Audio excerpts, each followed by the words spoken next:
எல்லாருக்கும் வணக்கம். நான் doctor Ganesh Babu, consultant surgeon, ACD hospital, அருப்புக்கோட்டையிலிருந்து பேசுகிறேன்.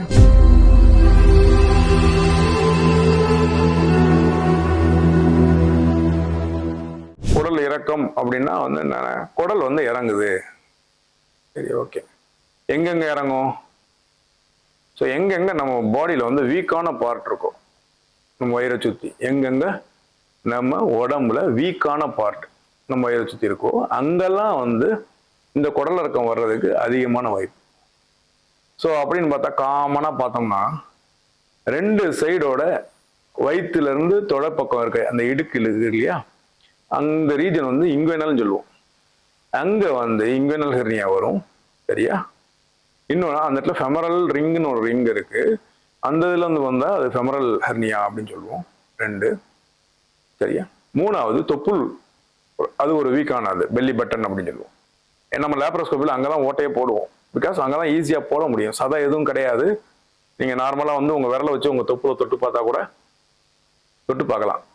மற்ற இடத்த விட அந்த இடம் ரொம்ப மெல்லிஸாக இருக்கும். ஸோ அந்த இடம், ஸோ அம்பிலிக்கல் ஹெர்னியா 3. சரியா? அம்பிலிக்கஸ் சுற்றி எங்கேயாவது ஒரு இடத்துல வந்தால் அது பேராம்பிலிக்கல் ஹெர்னியா 4. சரியா? 5, உங்களுக்கு ஏற்கனவே ஆப்ரேஷன் ஏதாவது நடந்திருந்து அந்த ஆப்ரேஷன் வழிய பல கன்வென்ஷனல் சர்ஜரி படி ஆப்ரேஷன் பண்ணுறோம், ஓப்பன் பண்ணி, சரியா, ஒரு பித்தப்பை எடுத்துடுறோம், இல்லை வந்து இது கர்ப்பப்பையை எடுத்துருக்கோம் செஞ்சுருக்கோம், இல்லை வேற ஒரு கேன்சர் கட்டி ரிமூவ் பண்ணியிருக்கோம். அப்படிங்கும்போது அந்த இடத்துல நம்ம போடுறது வந்து ஒரு இன்சிஷன், டாக்டர் போடுற இன்சிஷன். அந்த இன்சிஷனை வந்து அவர் அப்படியே விட முடியாது. அவர் நல்லா வந்து எவ்வளவோ வந்து நல்ல நல்ல தையல் போடுற அந்த சூச்சர் மெட்டீரியல்ஸ் அதெல்லாம் வச்சு அந்தந்த டிகேட்ஸ்க்கு ஏற்ற மாதிரி அந்தந்த காலகட்டத்தில் உள்ள அட்வான்ஸை வச்சு தான் உங்களுக்கு பண்ணியிருப்பாங்க.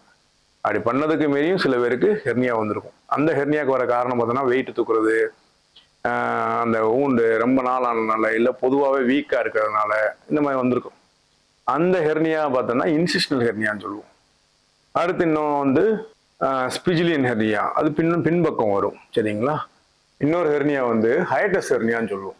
இந்த ஹயட்டஸ் ஹெர்னியா எங்கே வரும் அப்படின்னா, இங்கே நம்ம நெஞ்சு குழிக்கிட்ட நம்ம லங்ஸையும் அப்டமன் பார்ட்டையும், இது மொத்தமாக வயிறுன்னு சொல்கிறோம். சரியா? இந்த லங்ஸையும் இது மேலே வந்து செஸ்ட், இந்த லங்ஸையும் அப்டமன் பார்ட்ஸையும் பிரிக்கிறது டயஃப்ரம், உதிரம் அப்படின்னு சொல்லுவோம். இதில் நம்ம உணவு குழாய் இருக்கு பார்த்தீங்களா, ஈசோஃபேகஸ். இந்த உணவு குழாய் வந்து லாஸ்ட்டாக வந்து ஒரு 3 சென்டிமீட்டர்லேருந்து 4 சென்டிமீட்டர் வரைக்கும் நம்ம வயிற்றுக்குள்ளே இருக்கும். அதுக்கப்புறம் தான் இறப்பை ஆரம்பிக்கும், ஸ்டொமக்னு சொல்றது. ஸோ அந்த இடத்துல இந்த உதிரம் இருக்கு இல்லையா, டயஃப்ரம், அது வந்து டைட்டாக வந்து இருக்கும். டைட்டாக பிடிச்சிட்டு இருக்கிறதுனால தான் உங்களுக்கு வந்து இறப்பை வந்து மேலே போக முடியாது, அதே மாதிரி லங்ஸும் கீழே வர முடியாது. ஸோ அந்த இடத்துல அந்த உதிரம் வந்து லூஸாக இருந்துச்சுன்னு வச்சுக்கோங்க, கொஞ்சம் பார்ட், ஒரு கொஞ்சம் பகுதியோ இறப்பையோட பகுதி வந்து மேலே போயிடும். அப்போ வந்து சில பேருக்கு அடிக்கடி நெஞ்செரிச்சல் வரும், அதனால வந்து மூச்சு திணறல் வரும், அதிகமாக சாப்பிட முடியாது, இந்த மாதிரி அவங்க சிம்டம்ஸ்லாம் இருக்கும். அது பேர் வந்து ஹயட்டஸ் ஹெர்னியா அப்படின்னு சொல்லுவோம்.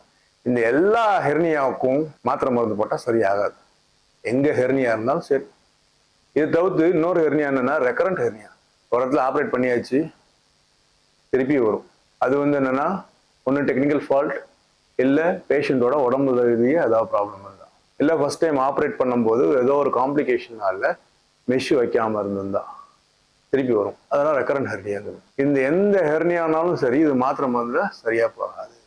ஹெர்னியாங்கிறது என்ன, சதையில உள்ள வீக்னஸ், நம்ம உடம்புல உள்ள சதையில உள்ள வீக்னஸ் வழியா உள்ள இருக்க குடல் பகுதி வெளியே வர்றது. ஒரு துணி கிழிஞ்சா எப்படி வந்து நம்ம உடம்போட ஒரு உறுப்பு வந்து அந்த இடத்துல பிதுங்கிட்டு வெளியே தெரியுமோ, அந்த மாதிரி வந்து உள்ள இருக்க சதை கிழிஞ்சதுனால உள்ள இருக்க அந்த குடல் வந்து அது வழியா புற்றுடாயி வெளியே வருது. சரியா? துணி கிழிஞ்சா என்ன பண்ணுவோம், அப்படியே தைக்கணும். சரி, அப்படியே தைச்சா நல்லா இருக்குமா, கொஞ்ச நாள்ல திருப்பி அந்த தையல் விட்டு போயிடும். கரெக்டா இல்லையா? ஸோ அதுக்குதான் என்ன பண்ணாங்க, ஒரு ஒட்டு துணி உள்ள வச்சு தைச்சு காமிச்சாங்க. அது கொஞ்சம் நல்லா ஸ்ட்ரென்த் கொடுத்துச்சு. கரெக்டா இல்லைங்களா? அதே மாதிரிதான் இப்போ வந்து ஹெர்னியா வந்து ஹெர்னியோபிளாஸ்டி அப்படின்னு வலை வச்சாங்களான்னு கேட்பாங்க டாக்டர். வலை வைக்கணுமா, வலை வச்சாங்களான்னு கேட்பாங்க. ஸோ அதுதான் அந்த ஹெர்னியோபிளாஸ்டி. அந்த ஹெர்னியாவை அந்த காலத்துல அப்படியே தான் பண்ணிட்டு இருந்தாங்க. சரியா? அப்படியே பண்ணிட்டு இருக்கும் போதும் திருப்பி இந்த ரெக்கரன்ஸ் சொல்ல பார்த்தீங்களா, சில பேருக்கு வர ஆரம்பிச்சு. அப்பதான் வந்து ஏன் இப்படி வருது அப்படின்னு சொன்னா, அந்த துணி தைக்கிற கான்செப்டை தான் அங்க யூஸ் பண்ணாங்க, வலை வச்சு தைக்கிற மாதிரி. இப்ப நம்ம ஹெர்னியா பத்தி ஓரளவு எல்லா ஹெர்னியாவும் இந்த டயக்ராம்ல கொடுத்தாச்சு. அந்த ஹெர்னியா பத்தி உங்களுக்கு ஓரளவு புரிதல் வந்திருக்கும். இதனால ஒரு காம்ப்ளிகேஷன்ஸ் என்னென்ன அப்படின்னா பெயின் வரும். குடல் வந்து வந்துட்டு போற வரைக்கும் பிரச்சனை இல்லை. சார் எனக்கு வருது சார், நான் அமைக்கி விட்டா உள்ள போயிடும் சார். கரெக்ட், அமைக்கி விட்டா உள்ள போயிருது, ஒண்ணுமே ப்ராப்ளம் கிடையாது. எத்தனை வாட்டி நீ அமைக்கி விடும் போது உள்ள போகும். நீங்க அமைக்கி விடும் போது சில நேரம் உள்ள போகாம விபரீதமான வலி வந்துடும். அது வந்து உங்களுக்கு ஷாக்லேயே கொண்டு போய் விட்டுரும். ஒண்ணு. ரெண்டாவது, அந்த மாதிரி வலி வந்துருச்சு, ரொம்ப நேரம் வந்து அந்த இடத்துல இறங்கிட்டு திருப்பி அந்த குடல் உள்ளேயே போகலன்னு வச்சுக்கோங்களேன், அந்த இடத்துல ரிங் வந்து ரொம்ப டைட் ஆயிரும். இப்போ வெளியே வந்த குடல் வந்து உங்களுக்கு உள்ள போகலை அப்படின்னா அந்த குடலுக்கு போற ரத்த ஓட்டம் வந்து குறைய ஆரம்பிக்கும். ரத்த ஓட்டம் ஒரு பகுதிக்கு, எந்த பகுதிகளுக்கு வந்து ரத்த ஓட்டம் குறைய ஆரம்பிக்குதோ அந்த பகுதி இறக்க ஆரம்பிக்குது. ஸோ அழுகி போக ஆரம்பிக்குது.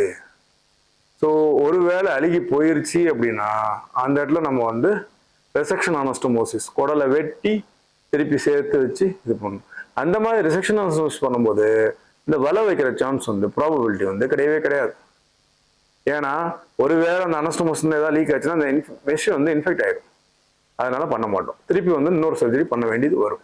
எதுவுமே வந்து நம்ம வந்து அதோட காம்ப்ளிகேஷன்ஸை புரிஞ்சுக்கிட்டு ஃபர்ஸ்ட் வந்து என்ன, பெயின் வரும், அப்ஸ்ட்ரக்ஷன் ஆகும், அதுக்கப்புறம் வந்து கேங்க்ரின் ஆயிரும். அந்த ஸ்டேஜுக்கெல்லாம் ஓடவே கூடாது. ஹெர்னியா அப்படின்னு கண்டுபிடிச்சாச்சா, பெயின் வர்றதுக்கு முன்னாடி ஆப்ரேட் பண்ணிக்கிறது நல்லது. நன்றி.